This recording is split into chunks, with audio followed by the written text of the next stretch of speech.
Best varicose veins చికిత్సనే పొందండి. నొప్పి లేని చికిత్స కోసం సంప్రదించండి ఎబిస్ హాస్పిటల్.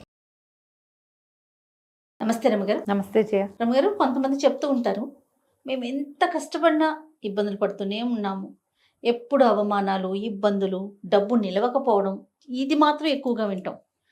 అందరం కష్టపడతాం కానీ డబ్బులు మాత్రం నిలవదు, లక్ష్మీదేవి ఎందుకో మా ఇంట్లో ఉండదని చెప్తూ ఉంటారు. ఎలాంటి మార్పులు చేసుకోవాలి? జీవన విధానంలోనే మార్పులు చేయాలి జయ. మన ఏమన్నాలంటే అవుట్లుక్ మార్చుకోవాలి జీవితం పట్ల.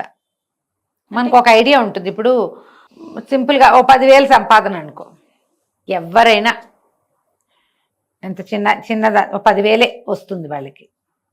దాపరికం అనేది ఒక ప్లాన్ ఉంటుంది కదా ప్రతి వాళ్ళకి. 5, 10 పావలానో దాస్తారు. 10,000 అయిపోతాయి, ఏదో ఒక 1,000 రూపాయలు 900 దాస్తారు అనుకో. వచ్చే నెల నుంచి 20,000 వస్తుంది అనుకుందాం. వెంటనే ఈ మిగిలిన 10,000కి ఖర్చులు రాస్తారు జయ. అది ఎక్స్ట్రా కదా. ఇప్పుడు నీకు ఎక్స్ట్రా రావడం మొదలు పెట్టినప్పుడు ఈ సేవింగ్ ని పెంచుతావా, ఖర్చు పెంచుతావా చెప్పు? జనరల్ గా ఖర్చే పెంచుకుంటారు రమ్మగారు. ఈ 10,000కి ఎంత సేవ్ చేస్తున్నారో ఇంకొక 10 అంటే 20కి పెంచము, సేవింగ్ ని పెంచము. 10 వరకే మనం సేవ్ చేస్తాం, మిగతా 10కి ఖర్చులు పెంచుకుంటాం. సహజంగా లివింగ్ స్టైల్ మారిపోతుంటది. డబ్బు రాబడి పెరిగిన కొందికి నీ లివింగ్ స్టైల్ ని తాలూకు ఎక్స్పాన్షన్ వెళ్ళిపోతుంటుంది. సేవింగ్ ఎక్స్పాన్షన్ ఉంటుంది కానీ తక్కువ ఉంటుంది. అక్కడ చేంజ్ రావాలేమో అనుకుంటా నేనైతే. నా ఐడియా అయితే అదే ఉంటుంది ఎప్పుడు కూడా. అంటే ఆ 20కి కూడా సేవ్ చేయాలంటారు మీరు. ఇప్పుడు ఏంటంటే నీకు 10,000 వస్తే నువ్వు 10,000లో సర్దుకుని 1,000 రూపాయలు దాచగలిగినప్పుడు 20,000 వస్తే ఈ 10,000 నీకు ఎక్స్ట్రానే. ఇప్పుడు లివింగ్ పెంచుకున్న ఒక 2,000కి లివింగ్ పెంచుకుని 8,000 అయినా దాచేయాలి. నువ్వు దాచాలనుకో కనీసం, అప్పుడు నువ్వు 5,000 అయినా దాచగలుగుతావు, 2,000, 4,000 అయినా దాచగలుగుతావు. 10,000 వస్తున్నప్పుడు 1,000 దాచగలిగిన వాడివి 20,000 వచ్చినప్పుడు 2,000 దాస్తానంటే ఎలా కుదురుతుంది? అట్లా కుదరదు. 20,000 వచ్చినప్పుడు కనీసం 7-8,000 రూపాయలు మొత్తం ఆల్ టుగెదర్ దాచగలగాలి. అది ఎప్పుడంటే మీరు అన్నట్లుగా ఖర్చులు పెంచుకోకుండా. ఖర్చులు అవసరాలు పెరుగుతాయి సహజంగా. పిల్లలు ఎదుగుతుంటే బట్ట ఎదుగుతుంది, పొట్ట ఎదుగుతుంది జయ కదా. అంతే కదా, రెండు పెరుగుతాయి. ఈ స్కూళ్ళు వ్యవహారాలు పెరుగుతాయి, మన సోషల్ లివింగ్ పెరిగిపోతుంది. ఇవి పెంచేసుకుంటాం మనం. ఈ పెంచేసేటప్పుడు సేవింగ్స్ కూడా పెంచేసేయాలి. మరి కొంచెం పెంచాలి కాదు, బాగా పెంచాలి, బాగా లాగాలి. పెంచితేనే నీకు డబ్బు నిలుస్తుంది. ఎప్పుడు కూడా మన మైండ్ సెట్లోనే ఉంది డబ్బు నిలవడం అనేది. పూర్తిగా ఎవడిది వాడి ఇండివిజువల్ థింగ్. పైగా ఇందులో వాళ్ళకి మిగులుతోంది, మీకు వాళ్ళకి సమానంగా వచ్చేటప్పుడు నీకెందుకు మిగులుతోంది అడగలేకపోతాం. వీళ్ళ ఐడియాలజీ వేరు, వీళ్ళ ఖర్చులు వేరు, వీళ్ళ బాధ్యతలు వేరు అయి ఉండొచ్చు. పెట్టుబడులు, ఫంక్షన్లకని, అవన్నీ ఇవన్నీ, పార్టీలకని డబ్బులు ఇవన్నీ వాడేసుకుంటాము. ఈ వాడకాల్లో ఏమవుతుంది, సేవింగ్స్ మీద దృష్టి అదే రకంగా మొదట ఎట్లా ఉంటుందో దానికి కనీసం 3-4 ఇంతల ఐడియా ఉంటేనే కానీ మనం ఇది సేవ్ చేయలేకపోతాం. ఎక్కడికైనా ఏదైనా డబ్బులు ఎక్స్ట్రా వచ్చినాయి అంటే ఇమీడియట్గా ఒక ఏదైనా పెద్ద సేవింగ్ చేసే ప్లాన్ చేసుకోవాలి. వస్తువు కొనేసుకోవటం, చాలామంది అదొకటి చేస్తారు. ఈఎంఐలు పెంచేస్తారు. డబ్బు రాబడి పెరుగుతుందనగానే ఓ 1,00,000 రూపాయల వస్తువు ఏదైనా కొనేసేయటం, 2 వస్తువులు కొనేసుకోవడం, 3 వస్తువులు, ఫోన్లు, టీవీలు, ఫ్రిడ్జ్లు, వాషింగ్ మిషన్లు, డిష్ వాషర్లు, ఏసీలు, బైకులు, కార్లు, ఇంట్లోకి రకరకాల సామాగ్రి, ట్యాబులు, తర్వాత ఏమో ల్యాప్టాప్లు, కంప్యూటర్లు పిల్లలకి, వీటన్నిటి ఈఎంఐలు పెంచుకుంటారు. ఈఎంఐయే కదా అనిపిస్తుంది. ఒకటైతే ఒక ఈఎంఐ, 4 అయితే నీకు ఎక్స్ట్రా వచ్చిన 10,000 దానికే సరిపోతుంది కదా. ఇంక నీ దగ్గర మాకు డబ్బులు నిలవట్లేదు అంటావు. నువ్వు కట్టే వస్తువులు ఉన్నాయిగా, వస్తువు కనపడదు. వస్తువు కనిపించదు. మొదటి రోజే అది కొన్న 2-3 రోజులే మనకి వస్తు భ్రాంతి ఉంటుంది. వస్తు ఉత్సాహం, పుత్రోత్సాహం లాగా. 4-5 రోజులు పోయాక ఈఎంఐ నిరుత్సాహమే మొదలవుతుంది. ప్రతి నెల కరుకుల్లాగా డబ్బులు టుప్పు కట్టయిపోతుంటాయి. దానికి 4,000, దీనికి 3,000, దీనికి 5,000 వచ్చినట్టే ఉంటుంది. పుసుక్కనైపోతాయి డబ్బులన్నీ కదా. అంత వస్తు భ్రాంతి పడద్దు. ఒకటి, నీకు డబ్బులు ఆదా చేయాలంటే లివింగ్, మన తిండి ఖర్చులు, బయటికి వెళ్తాలు, కొనుక్కోటాలు, బట్టలు అవి ఎక్కువ పెంచకండి. కొంచెం పెంచండి. అంటే మేము మార్చిపోద్దా, ఎప్పుడు మేము ఇలాగే ఉండాలా అంటే ఎలా కుదురుతుంది చెప్పు? అందుకని పిసినారిలాగా ఉండద్దు. పిసినారిగా కాదు, కొంచెం పెంచాలి. కొద్దిగా పెంచాలి. వాళ్ళ డబ్బు 4 దారుల వస్తూ ఉంటే ఒక కథ జయ. ఇప్పుడు భర్త సంపాదన, భార్యది కూడా ఉద్యోగం, ఇవి కాకుండా ఏదో ట్యూషన్లో ఏదైనా ఎక్కడైనా సేవ్ చేస్తే వాటి వల్ల వచ్చేవో, ఎక్కడైనా ఒక గది ఉంటే దాని తాలూకు రెంటో, ఊరి నుంచి వచ్చేవి ఏమైనా డబ్బులో, పొలమో పుట్రో ఏదైనా ఉంటే దాని నుంచి వచ్చే ఐవేజో ఉంటే ఒక రకం. ఇప్పుడు అంత లేదు, ఒకటే సంపాదన, లేదో 2. మరి అలాంటప్పుడు ప్లాన్ చేసుకోవాలి కదా. ఖచ్చితంగా డబ్బు నిలవకపోతే బేసిక్గా మైండ్ సెట్, సేవింగ్ ఐడియాస్ లేకపోవటం, ఎక్కువగా షాపింగ్ చేయటం, ట్రిప్స్ బాగా, ఫుడ్కి ఎప్పుడు బయటికి వెళ్ళటం.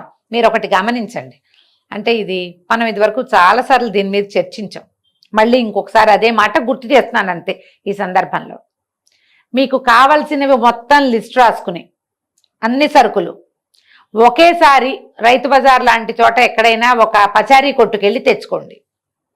సూపర్ మార్కెట్ మానేయండి పూర్తిగా. బిగ్ బాస్కెట్ వ్యవహారం ఫోన్ చేస్తే ఆన్ చేస్తే వచ్చేసే వాటికి వెళ్ళొద్దు, అస్సలు నో. ఏదైనా కావాలంటే ఈ పూటకి దాన్ని వాయిదా వేయగలమేమో చూడండి, అప్పుడు ఆదా అవుతాయి డబ్బులు.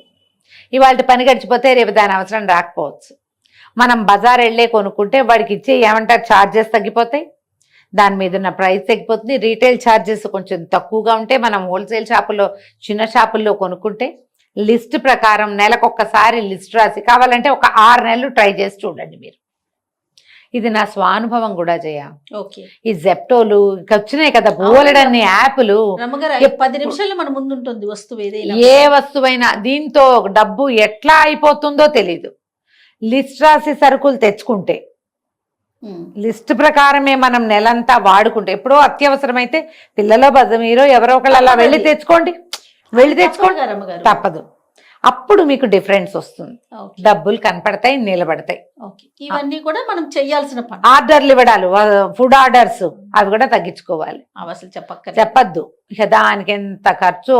అదేదో ఒకటి మనం చేసుకుంటే శుభ్రంగా కడుపు నిండా తింటాం, ఏ జబ్బులు చేయకుండా ఉంటే సేఫ్గా ఉంటాం. అలానే అనిపించదు, ఈ పని అంతా ఎవడు చేస్తాడో అనిపిస్తుంది. ఆ గ్యాస్ అవన్నీ లెక్కేసుకుంటే అంతకంటే ఎక్కువే అవుతాయండి అంటారు, అలా కూడా అంటారు. అది అంటారు, మనం బుక్ చేసుకుంటే ఒకళ్ళని తింటాం, అదే మనం వండుకుంటే నలుగురు తినేస్తాం. రాత్రి కూడా 4 పునుకులు ఉచ్చుకోవచ్చు చక్క. తప్పకుండా ఇవన్నీ కూడా మనం చేయాల్సిన పనులు. ఇవి కాకుండా శాస్త్రం ప్రకారం డబ్బు నిలవాలంటే ఇలా ఉండాలి, అలా ఉండాలి, మన పెద్దలు చెప్పినవి ఏమన్నా ఉన్నాయా రమ్మగారు? పాత పద్ధతుల్లో 3-4 చెప్తారు జయ. ఇంట్లో నీళ్లు ఎక్కడో చోట పోతూ ఉండకూడదు. వాటర్ లీకేజ్, ఇది వరకు లీకేజీలు అంటే పాతకాలంలో లీకేజీలు ఏమి ఉండేవి జయ, అప్పుడు అసలు లేవుగా. మరి ఎందుకు వచ్చిందంటారు? కానీ ఆ మాట చెప్పేవాళ్ళు. ఎక్కడైనా నీరు పోతూ ఉంటే, ఇప్పుడు మంచినీళ్ళు చిల్లికుండా బిందెల్లో పెట్టుకునేవాళ్ళు, బిందెల నుంచి నీళ్లు కారి వేస్ట్ అయిపోవటం. వాటర్ వేస్టేజీ డబ్బు వేస్టేజీ సమానం చేయకూడదు. అది ఇంట్లో నీళ్లు వేస్ట్ చేయకండి ఒకటి. ఫుడ్ వేస్టేజ్ చేయబోకండి, ఎక్కువ బాక్సులో పెట్టి పారేయించద్దు, ఎక్కువ వండి పారేయకండి. వస్తారని వండుకుంటే సాయంత్రం వాడేసుకోండి, దాన్ని పారేయకండి. చాలా ముఖ్యంగా ఇవి చెప్తారు. నీళ్ళు ఇప్పుడు మనకి అన్ని ట్యాపులే కదా, బాత్రూముల్లో, వాష్ బేసిన్లో, కిచెన్ సింకు, బాల్కనీలో బట్టలు ఉతుకోవడానికి వాషింగ్ మెషిన్కో ట్యాపు, డిష్ వాషర్ ఉంటే దానికో ట్యాపు. చుక్క లీక్ అవుతుంటే మీ డబ్బు అట్లా వృధాగా పోతుంది. వాటర్ లీకేజ్ పోనివ్వద్దు. ఈ నీళ్లు తిప్పి మీరు గిన్నెలు తోమేటప్పుడు కూడా నీళ్లు దబదబా పోనివ్వబోకండి. నీళ్లు పోతూ ఉంటే డబ్బులు పోతాయి. ఇది లెక్క, పాత వాళ్ళు అట్లా చెప్పేవాళ్ళు.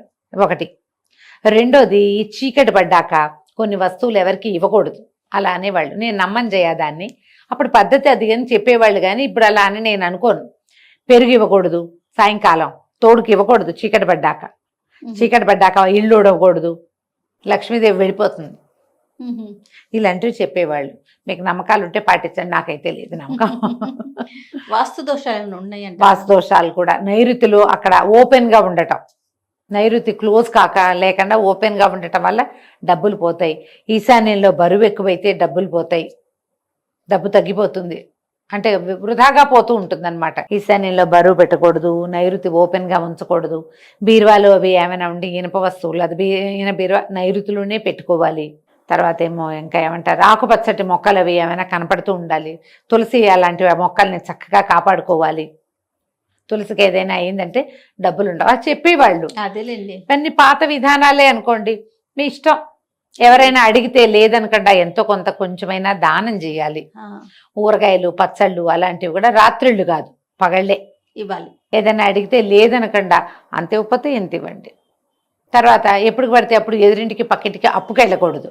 ఉమ్, ఉమ్. వాళ్ళు మన ఇంటికి వస్తే ఇవ్వచ్చు, మనం వెళ్ళొద్దు. అంటే ఎవరిళ్ళకి వెళ్ళరు కదా, వెళ్ళకుండా ఉండాలి. అప్పులు ఇవ్వటము తెచ్చుకోవటము ఇవన్నీ కూడా అంత మంచివేం కాదు. ఏదో అడిగారు అనుకో, కాస్త అన్నంలోకి ఏం లేదు ఆవకాయ పెట్టండి అంటే పెట్టచ్చు, దానం. ఓకే. అది అప్పు కాదుగా. అవును. నేను మీకు ఆవకాయ ఇచ్చాను మాకు ఆవకాయ ఇవ్వను అనరు. కాఫీ పొడి టీ పొడి అయితే వెనక్కి ఇస్తారు, ఆవకాయలు ఎవరిస్తారు? వాళ్ళకి లేక కదా మన అడుగుతారు. అవును, అవును. ఇట్లా ఆలోచించండి. పాతకాలపు పద్ధతులు కూడా కొన్ని మంచివే, ఓకే. మనం అలవాటు చేసుకుంటే బాగానే ఉంటుంది కదా. ఇల్లు శుభ్రంగా ఉంచండి. లక్ష్మి నిలవకపోవటానికి కారణము అపరిశుభ్రత కావచ్చు. శుచి శుభ్రత లేని చోట లక్ష్మీదేవి ఉండదు. ఎప్పుడో ఒక శ్లోకం ఉన్న వీడియో చేసాం, నాకు గుర్తుండి, చాణుక్యుడిది, కుచేలినం దంతమలోపసృష్టం అని. ఉమ్, ఈ మురికి గుడ్డలు ఇల్లంతా విప్పేసిన బట్టలు ఉతకండా నిలవబెట్టటము, రోజుల తరబడి అలా విప్పిన బట్టలు ఉతకాల్సిన బట్టలు పేరుకుపోవటము, గిన్నెలు అలా వదిలేసేయటం, అంట్ల గిన్నెలు తోమకండా, అవన్నీ కూడా బ్యాడ్ ప్రాక్టీస్లే. అవి లక్ష్మీదేవి నిలవదు అలా ఉంటే కనుక. ఉమ్. ఇల్లు శుభ్రంగా చేయండి. పాత డొక్కు ఎప్పటెప్పటెప్పటవో వస్తువులుంటే బయట పారేయండి. దుమ్ము ధూళి ఉంచద్దు. కార్నర్స్ అన్నీ చక్కగా బూజులు లేకుండా క్లీన్గా ఉంచండి. దేవతా మందిరం శుభ్రంగా ఉంచుకోండి. రోజు దీపం పెట్టండి. ఇంట్లో కాస్త ధూపం వేయండి సాయంకాలాలు. మొగుడు పెళ్ళం కొట్టుకోవద్దు. ఏదైనా పొట్టడుకుంటే సాయంకాలం తీరు కూర్చుని ఏడవకండి, అది కూడా లక్ష్మీదేవి వెళ్ళిపోతుందట. సాయంత్రం పూట దీపం పెట్టే టైంకి పడుకోకూడదు, ఏడవకూడదు. ఓకే. తీరు కూర్చుని శుక్రవారాలు మంగళవారాలు పోటాడుకుని ఏడ్చుకుంటూ కూర్చోవద్దు. శుక్రవారం మంగళవారం ఇళ్లలో ఏడవకూడదు. ఆడాళ్ళని ఏడిపించకండి, అప్పుడు మీకు డబ్బులు బాగా వస్తాయి. డబ్బులు బాగా వస్తాయి. పాత పద్ధతులు అలా పాటించే ఇవన్నీ మనకు మంచివేగా, అంతే కదా. అన్ని మంచివే. మీ ప్లానింగ్ ఐడియాలజీతో పాటుగా హ్యూమన్ రిలేషన్స్ బాగు చేసుకోవటం, ఇల్లు క్లీన్గా ఉంచుకోవటం, అవన్నీ కూడా మనకి లక్ష్మి డబ్బు నిలవడానికి సాధనాలుగా తెలుసుకుంటే మంచిది. నమస్తే. నమస్తే.